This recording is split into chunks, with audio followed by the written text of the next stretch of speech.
Olá pessoal, tudo bem com todos? É um grande prazer aqui retomar o conteúdo de contabilidade, a disciplina, né? Agora nessa modalidade aqui não presencial, devido à circunstância. Então eu espero aí que vocês gostem. Eu tentei preparar um material da melhor forma possível para o aprendizado de vocês, tá? E então estou trabalhando, eu vou trabalhar no Moodle. O material todo eu vou colocar lá na sala da própria disciplina, né? E, e aí eu fui montando e aqui eu vou apresentar para vocês um pouquinho e já começar uma videoaula aí do capítulo, tá bom? É, Lá na sala do Moodle eu vou acompanhando aqui com vocês, explicando um pouquinho como é que nós vamos trabalhar a disciplina e para facilitar o andamento dela, tá bom? É, eu optei a pelo menos fazer uma revisão do que nós já vimos em sala de aula, devido ao tempo que passou, né, da quarentena. Então, eu coloquei um pouquinho da introdução de contabilidade, vou trabalhar em unidades, tá? Coloquei a introdução da contabilidade, vou trabalhar com vocês até o item patrimônio, e depois vamos trabalhar princípios contábeis, balanço sucessivo, enfim, outros conteúdos que vão depender dessa introdução, tá bom? E em cada unidade, gente, eu procurei montar uma estrutura. Qual seria essa estrutura? Eu começo com o fórum de dúvidas da unidade. Aqui vocês vão postar todas as suas dúvidas referente a essa unidade. E aí eu vou poder estar tirando as dúvidas e até os próprios colegas podem também tentar ajudá-los, respondendo as dúvidas que eles conseguirem tirar também de vocês, tá bom? Depois eu coloco uma introdução, que é o material que é o material dessa unidade, em forma de livro. E aqui vai ter um material que nós vamos estudar, tá bom? Eu vou preparando e vou colocando aqui para cada unidade. Além disso, eu coloco a videoaula, eu vou colocar ainda ela, porque vai ser essa que está sendo gravada, tá? Eu vou colocar uma videoaula aqui para vocês, geralmente do conteúdo do material, e depois eu coloco uma atividade de fixação da unidade, tá bom? Possivelmente um vídeo também corrigindo essa atividade para vocês sanarem todas as dúvidas. E por fim, algumas unidades vão ter uma avaliação, tá? Uma atividade avaliativa. Essa inicialmente não vai ter atividade avaliativa nesta unidade, mas na próximo capítulo, se eu não me engano, na terceira unidade, vai ter uma atividade avaliativa que vai cair esse conteúdo que nós estudamos aqui. Cada unidade vai ter um pouquinho só de conteúdo, tá, gente? Eu vou tentar destrinchar bem as unidades para poder ficar mais fácil para vocês aprenderem, tá bem? Então nós vamos começar agora continuar essa videoaula aqui. Eu vou explicar um pouquinho, vou retomar, né? Uma revisão bem breve dessa introdução da contabilidade. Vocês entram aqui no livro, né? Estou abrindo aqui, ó. Aí aqui o livro vai dividido por capítulo. No primeiro capítulo desse livro, eu coloquei a história da contabilidade. Aqui eu trago para vocês, né, uma breve história de como que ela surgiu. E aí eu já até expliquei isso em sala de aula. Ela surgiu lá na pré-história, né, com o homem escrevendo nas cavernas, nas paredes, e depois, à medida que foi crescendo, desenvolvendo, a importância do estoque, o comércio, e aí a contabilidade foi ganhando ainda mais peso. E aí eu fui passando pela contabilidade do mundo antigo, depois apresentei a contabilidade do mundo medieval, falamos aí do Luca Pacioli, Frei Luca Pacioli, que foi um grande estudioso da contabilidade, contribuiu bastante com o método das partidas dobradas, que até hoje é utilizado, que é a base da contabilidade. Temos aqui a contabilidade no mundo científico, que é o estudo da contabilidade de fato, né, como ciência, a Escola Norte-Americana de Contabilidade e depois no Brasil. É interessante que vocês leiam esse conteúdo, gente. Nós trabalhamos em sala de aula, mas dê uma olhada nele, que é bem interessante, até mesmo para criar um interesse contra a disciplina, tá bom? Então vamos avançar aqui, eu vou avançar mais rápido para a gente trabalhar uma parte que é de extrema importância para a gente conduzir o andamento da disciplina, tá? O que seria a contabilidade, pessoal? A contabilidade ela é uma ciência que ela estuda o patrimônio de uma empresa. E ela faz o quê? Ela estuda o patrimônio, ela controla esse patrimônio, ela registra esse patrimônio, organiza e avalia, tá bom? Então, através da contabilidade, a empresa ela vai poder registrar suas transações econômicas, transações financeiras. E através desse registro, os gestores vão ter informações para suas tomadas de decisões. Os gestores vão ter uma informação, por exemplo, de quanto vendeu, de quanto que custou determinado produto ou determinada operação de venda. Vai ter condições de avaliar, apurar o seu lucro, o seu resultado, né? Ou se vai ser lucro, se foi prejuízo. Enfim, vai ter várias informações financeiras para tomadas de decisões, que são fundamentais hoje na gestão de um negócio. E, além disso, é, a contabilidade ela tem vários campos de atuação, ela tem vários usuários. Usuários são aqueles que usam a contabilidade, tá bom? E esses usuários, a gente pode dividir os usuários externos e os usuários internos. Os internos são aqueles que atuam dentro da empresa. Os externos são aqueles que atuam fora da empresa, tá bom? São aqueles que utilizam a informação contábil para avaliar a empresa. Esses são os externos, tá? Mas não trabalham dentro da empresa. Vamos com os exemplos aqui. Por exemplo, na empresa, você tem um contador, ele vai fazer a contabilidade da empresa. O analista financeiro, ele vai trabalhar na parte financeira da empresa e vai usar informações contábeis. O planejador tributário, ele vai fazer o planejamento tributário utilizando informações contábeis para ver qual o melhor regime de tributação que a empresa pode optar. O auditor interno, é aquele auditor que ele é contratado pela empresa, trabalha dentro dela para ir avaliando a empresa, auditando a empresa, auditando as operações. O analista de custo, é aquele profissional que vai trabalhar realizando o custeio da empresa, para ver qual o custo de cada produto, de cada departamento, enfim. E ele vai usar as informações contábeis. Esses que eu falei aqui, eles são usuários internos da empresa, tá bom? No ensino, você tem um professor, pesquisador da área de contábil, você tem um parecista, um conferista, aquelas pessoas que dão palestras, conferências, que estão preocupados mais com o desenvolvimento da ciência. Tá bom? O autônomo, você tem um auditor autônomo, geralmente um auditor externo, que ele vai prestar serviço para a empresa, como também um consultor que vai prestar serviço de gestão, ou às vezes até um consultor fiscal que vai avaliar se a empresa quanto à questão tributária. Você tem um empresário, que é o contador, que tem uma empresa de contabilidade, ele trabalha prestando serviço de contabilidade para as empresas, porque empresas pequenas, dificilmente ela vai ter um contador, contratar um contador. Geralmente, pelo custo, elas contratam uma empresa de contabilidade para fazer a sua contabilidade. As empresas de médio porte, grande porte, já costumam já ter um contador para fazer a sua própria contabilidade, porque ela fica mais ágil, ela fica mais tempestível, o contador já vai contabilizando e vai dando a informação num tempo mais hábil para a tomada de decisões. O público, você tem um contador público, você tem aquele profissional de contabilidade que trabalha no setor público. Você tem um fiscal que ela está preocupado mais com a Receita Federal, né, para as tributações dentro da empresa.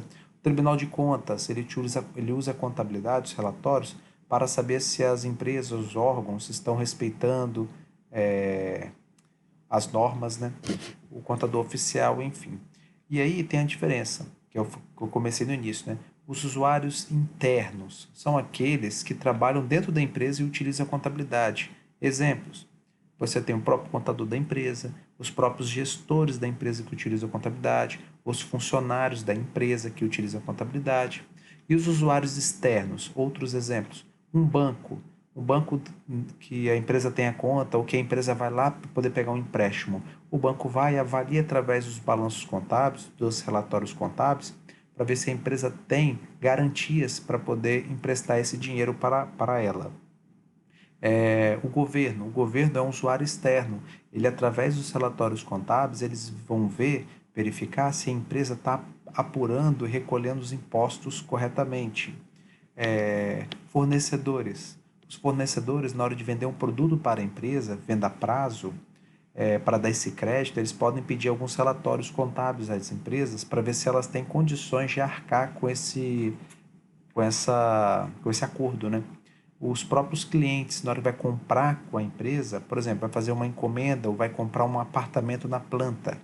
E aí ele vai ver, o cliente pode olhar nos relatórios contábeis se essa construtora tem capital, tem recurso para concluir o apartamento. Então isso dá também uma certa confiabilidade. Então esses são exemplos de usuários externos da empresa, tá bom? Aqui também tem os tipos de empresa, que nós vamos se der trabalhar também um pouquinho. Você tem as empresas sem fins lucrativos e com fins lucrativos. As sem fins lucrativos, os exemplos são as associações, as igrejas, instituições filantrópicas, hospitais, que não visam lucro. As empresas com fins lucrativos são as mais comuns aí, são os bancos, as lojas, comércios, enfim, essas, o que a gente tem em bairro, que visam mais o lucro, tá bom? Isso, elas visam lucro, obviamente, hoje tem uma demanda a mais, que as empresas têm que funcionar de forma sustentável, então tem uma outra linha, não somente o lucro, ela visa o lucro, mas também respeitando algumas empresas, tá bom? Algumas empresas respeitam o meio ambiente, o lado social, enfim, mas todas visam lucro, tá bom? E aí você tem o objeto de estudo da contabilidade. O objeto de estudo da contabilidade, como nós falamos, é o próprio patrimônio da empresa.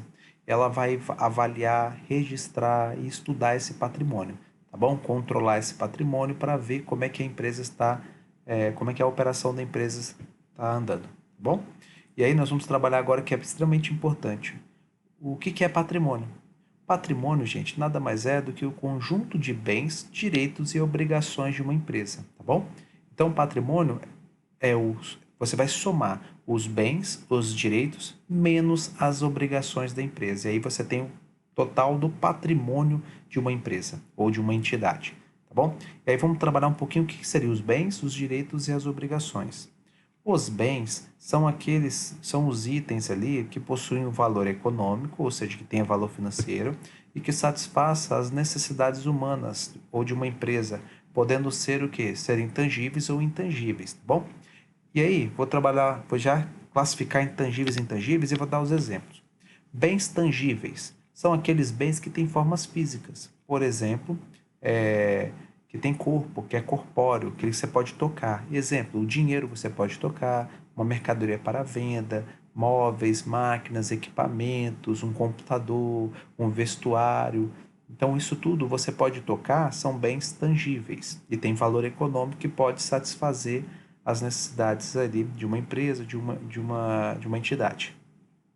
E os bens intangíveis são aqueles bens que têm valor econômico, porém eles não têm forma física. Exemplo, uma marca da empresa, a Coca-Cola, a Nike. A Nike é uma marca, você não tem a forma física dela, mas você sabe que ela tem valor econômico. É até complicado apurar esse valor econômico. Não é tão simples mensurar, encontrar esse valor, mas ela tem. Outro exemplo aqui, você tem um software, a empresa fez um software, ela tem posse esse software, ela tem um controle, então isso também é um bem intangível da empresa, tá bom? Não tem forma física, tá lá num CD ou num pendrive, né? Mas o pendrive, o CD, não é o valor do software, o valor do software é muito maior, principalmente porque ela tem o valor da sua pesquisa, do seu desenvolvimento, isso tudo vai entrar no valor, constituir o valor desse software. Enfim, os bens nós fechamos assim.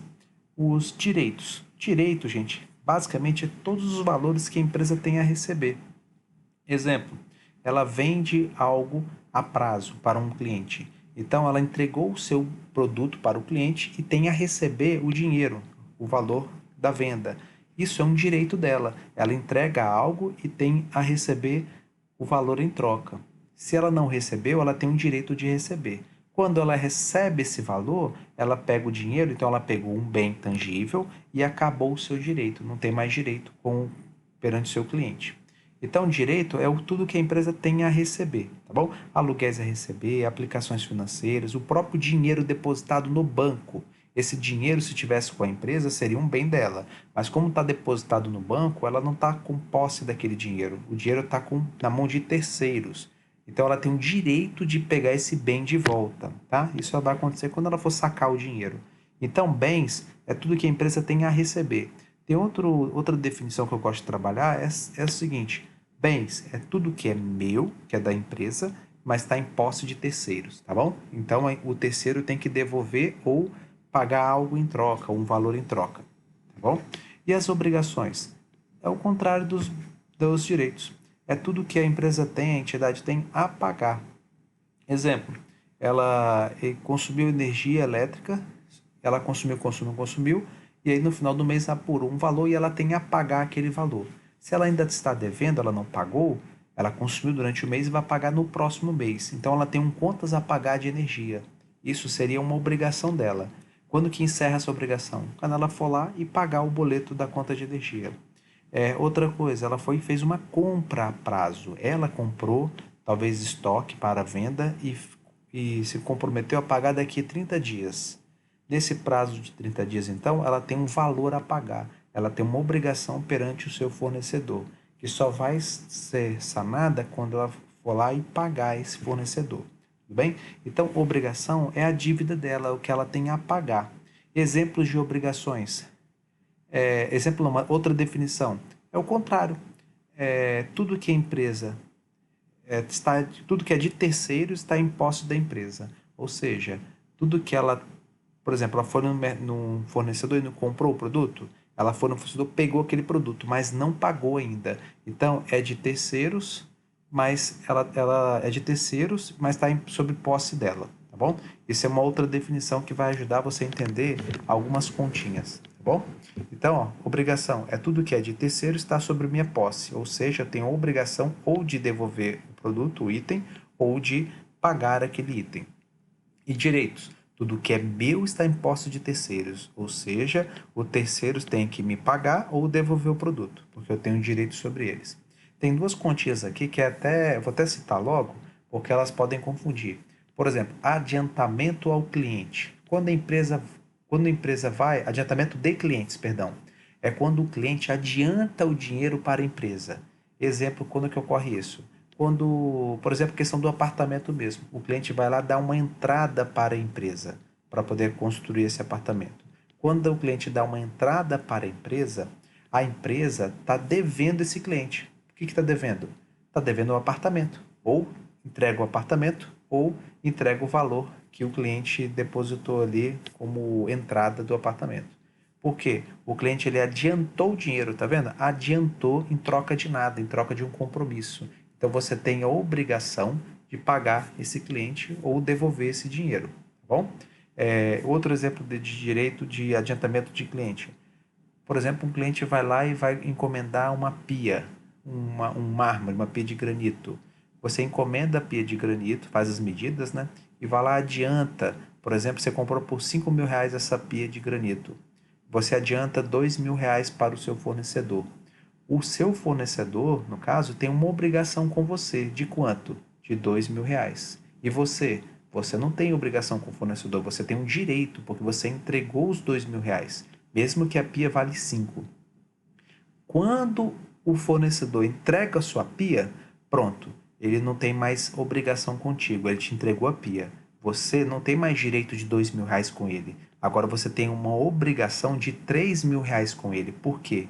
Porque se ele entregou uma pia de vale 5.000 e você já tinha adiantado 2, faltou agora você pagar os 3. Entenderam que inverteram? Enquanto ele não te entrega o produto, ele tem uma obrigação com você porque você adiantou R$ 2.000 para ele. Quando ele entrega o produto para você, ele não tem mais obrigação com você, porque ele já entregou o produto. Agora você tem que pagar o restante combinado, ou seja, você que tem uma obrigação, tá bom? Quando você pagar, sanou as obrigações. E a outra continha é o adiantamento ao fornecedor. A empresa vai comprar, por exemplo, estoque. Para garantir a compra do estoque, às vezes o seu fornecedor não tem o estoque lá, mas ela quer garantir a compra. O que ela faz? Ela vai lá e adianta o dinheiro ao fornecedor. Vai lá e paga R$ 10.000 referente ao estoque dela. Quando ela paga R$ 10.000 de estoque, mas não pega o produto para poder vender, né, no seu estoque, esses 10.000 para a empresa é um direito que ela tem, porque ela adiantou ao seu fornecedor. E o fornecedor que está lá é uma obrigação, porque ele pegou esse adiantamento e não pagou, não entregou ainda o produto.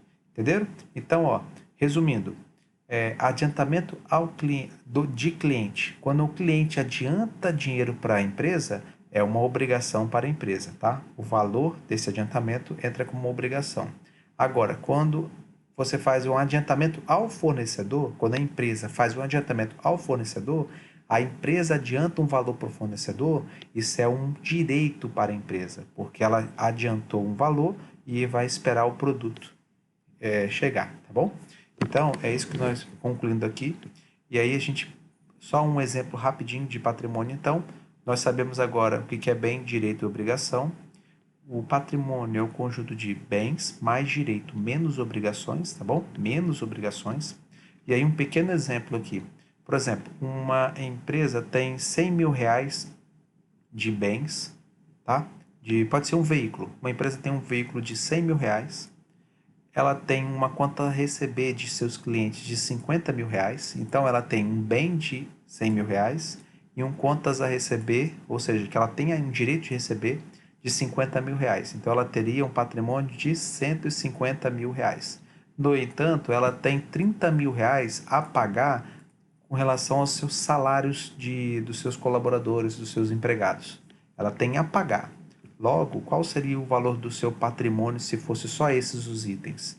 Seria 100 mil reais de bens, que seria um veículo, 50 mil reais de direito a receber, que seriam os seus contos a receber, daria 150, menos 30 mil reais de dívidas com salários que ela vai pagar. Então, o seu patrimônio líquido seria de 120 mil reais. Tá bom, gente? Compreenderam aí? Entenderam? Eu espero que vocês tenham entendido essa primeira videoaula aqui. Agradeço aí a participação não, né? A compreensão de vocês nesse momento aqui da quarentena, né? Espero estar colaborando, espero que o material seja fácil para vocês entenderem, essa videoaula também. Peço que vocês participem, gente. Leiam o material, faça o exercício, coloque lá no fórum as possíveis dúvidas, tá? Para a gente poder ir sanando. Nessa semana que inicia agora, a gente vai trabalhar esse conteúdo, que é mais uma revisão, para na próxima semana a gente entrar com outra unidade, tá bom? Então, bons estudos aí, fiquem com Deus e até a próxima.